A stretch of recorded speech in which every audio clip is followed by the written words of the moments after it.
Good morning. This is Pastor Jason of Kona Faith Center with a word for today. And the word for today is serve. Serve the Lord. What does that mean? That means to be submissive to God, willing to listen. That means to respond in obedience without debate, without resistance. Serve the Lord.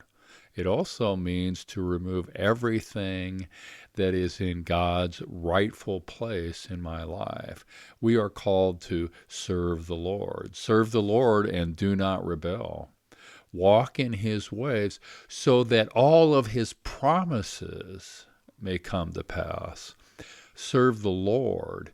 Deal faithfully with the Lord. Deal faithfully in using the gifts and talents and abilities, the resources that he's given you. Serve the Lord, for there is coming a time we will have to pass under the rod. This is an expression that describes the sheep being brought into the gate and the shepherd separating his sheep from those that are not his sheep. It's a time for the shepherd to examine the sheep to see what their condition is, what condition they're in. It's also a time to mark out the sheep that belong to the Lord.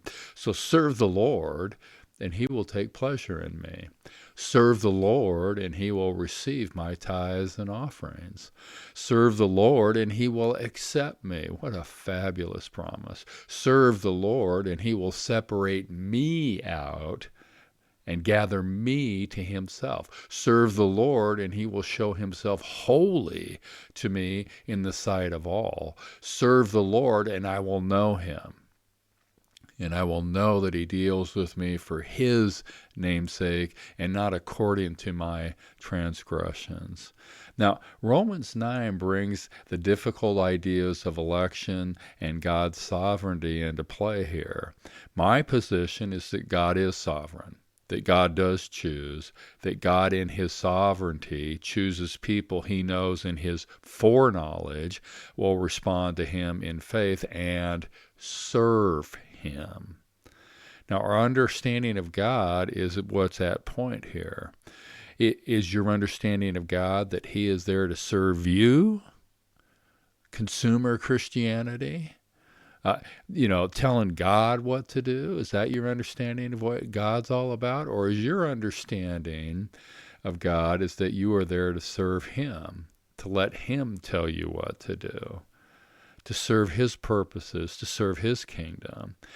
Jesus is pretty clear that it's not those who call on his name that make it. It's those who do his will, who serve him, that make it.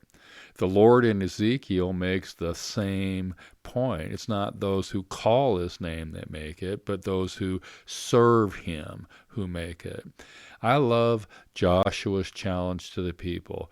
Choose this day whom you shall serve.